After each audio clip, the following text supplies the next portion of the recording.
Coach, before we get started, congrats on last week's win at Texas State. What a game that was. Seemed like that was a hell of an atmosphere you guys were in, and the way to come back from 21 was really hats off. Is there one word that you could even describe that game, if it's something that come to mind?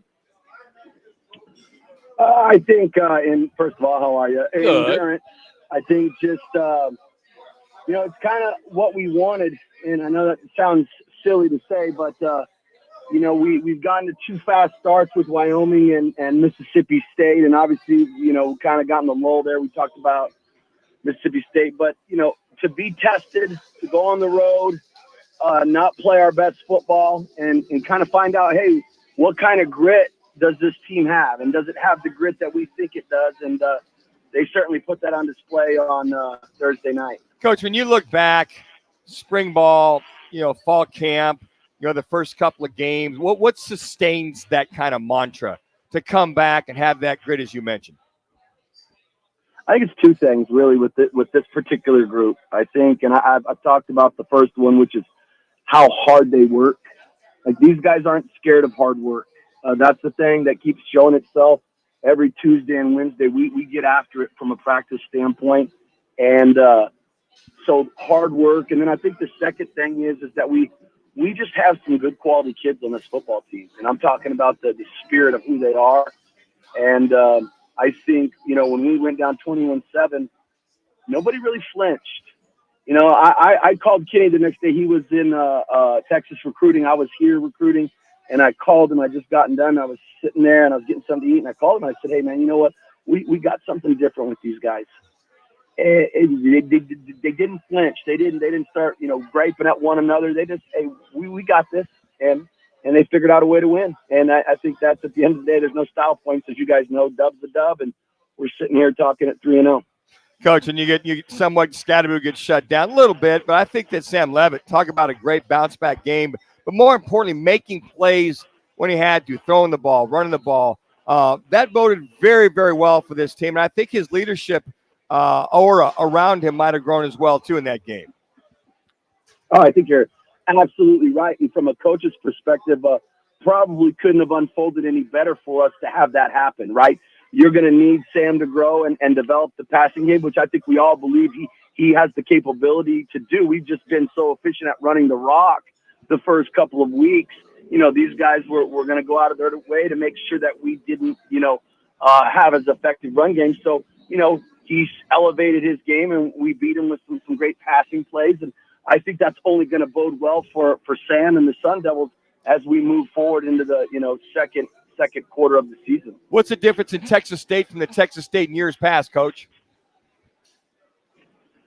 I'm sorry, could you say that again? So what's the difference with Texas State now versus years past? I mean, they have got a lot of dudes on that program. Well, and I think that's a great point. I think, one, obviously, being able to acquire the talent, quickly in the sense of the transfer portal, a program, that may have been historically down like a Texas State, is now able to go out, spend a little money, and elevate their roster quicker. Now, sometimes there's pros and cons to that. Sometimes that works, sometimes it doesn't. But I think when you see the atmosphere there, you see the president and athletic director, they've made a commitment to winning, and you can see that in what they're doing there. Charlie Ragle's our guest on the Wright Toyota guest line. Coach, my question now, Big 12 conference play beginning. On the road in beautiful Lubbock, that's a lie. You're going to play against a Texas Tech. I knew I'd get a chuckle out of that. You're going to play against the Texas Tech Red Raiders, and they can throw the ball all over the yard. That has been their MO and for years, and it still is. Is it just too simple to say that the game plan offensively is a ball control offense and try to keep their offense off the field? Or can you add something to that you think is going to take place in this game? Well, I think, first and foremost, that's what our identity is. Our identity is running the football, and everything comes off of our run game. I don't think you have to be a a rocket scientist to watch us play and see that, our passing game comes off of us being physical up front and running the football. And so, I mean, I don't think that's going to change this Saturday in Lubbock. They do throw the ball all over the yard, but for us, we've got to go in there and just play, get after it, physical, downright, punch in your face football.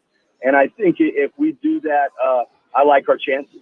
That seems to be the tone this year, Coach. It's obvious just to pound the ball control, especially with an air raid team or a team that throws it all over the yard like Texas Tech. You guys been doing a lot of tackling drills with those dummies and tackling in space with these guys spread out, 4, 5, 6, where do they go, 10 wide sometimes, Charlie? Listen, they got about every trick in the playbook. I'll tell you that. So they do try and spread you out, and they throw it, laterally, vertically. I mean, any which way they can throw the ball, they're going to throw it. And we just, again, we've got to try and close the space and turn this into a fist fight. And I think if we can do that, again, I think we're going to be in good shape. I think one thing that a lot of people don't realize, Charlie, is your scout team giving you that look. Now, I can imagine you got the best of the best. You're running that scout team of Texas Tech's offense and their defense as well, too. But I'm sure you got Navi Bruzon back there running that scout team and throwing the ball over the yard. How important is that to get that good look? Well, I think it's critical. One, like, we tell these guys and we're on them about the film study and teaching them how to be, professional about, coming in and putting in the time to study the film. Well, then you've got to go out there and be able to practice those looks at a high level. And Navi does a fantastic job in helping those guys from a scout team perspective give us great looks. And that is critical every week. Every look team, whether it's offense, defense, special teams, the looks and the quality of looks that you get are critical for a great operation on Saturday. There's no doubt about that. Charlie, take me to the defensive side of the ball then, because they are going to have to be on the field and defend against that passing attack of Texas Tech. Is there things that you will do differently as far as the defensive secondary? Will you add an extra defensive back? Will you try to, run a few more blitzes to put pressure on the QB? I know you can't give the game plan away, but give me something, okay? Well, let me tell you this. You know what really makes a great defensive back? A great defensive line. Yes, exactly. Yes, you're right.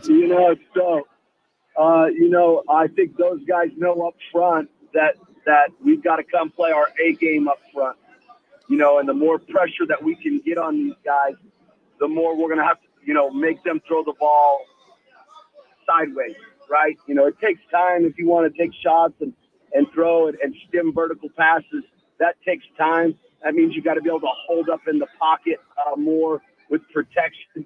So, for us, that's one thing that we want to see. We want to see that ball come out quicker, and we want to see that thing go laterally. And, again, I think that's another to the puzzle. If we're doing that, probably good things are going to happen for the Sun Devils on Saturday afternoon. Coach, you expect this to be a pretty high-scoring game. I mean, Texas Tech just put up nearly 70 points on the board. I mean, they are scoring as we're talking about, but so do you guys. So do you expect this to be kind of a back-and-forth type game? Well, I think that the one thing is, and you guys have just, kind of hit on it, right, in terms of running the football and time of possession.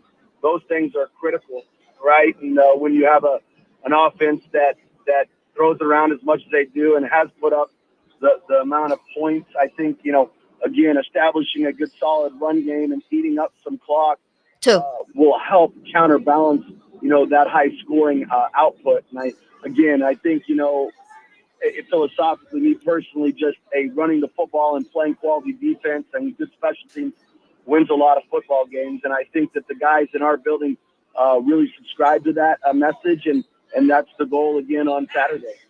Hey, Charlie, I just want to make sure, is there a different kind of math in San Marcos, Texas, as far as clock management, what have you? I mean, you can only, 2 seconds seem like 10. I mean, is there new math being taught there on campuses or what? I'll tell you what, if there is, I was going to stay and try and get a few years back off my age. Maybe we could reverse this thing maybe they could list me in my bio at 40 or 42. You know, try and get some of those seconds back. They seem to be pretty good at that. So yeah, that was an interesting one. How it ended for sure. That was wild, but you know what? We made it out of there and got the W. But that was certainly one I hadn't seen something like that unfold in a long time. Coach, thanks for the time. Good luck on Saturday. We'll talk to you next week. Always a pleasure, boys. Appreciate you. Go Devils. Go Devils. Charlie Ragle there. Thanks to Crest Insurance for sponsoring the Charlie Ragle Sun Devil Report. Crest Insurance Group offers personal, business, and specialty insurance solutions for clients across all markets. Check them out online at crestins.com. Coming up, it's our underdog picks of the week.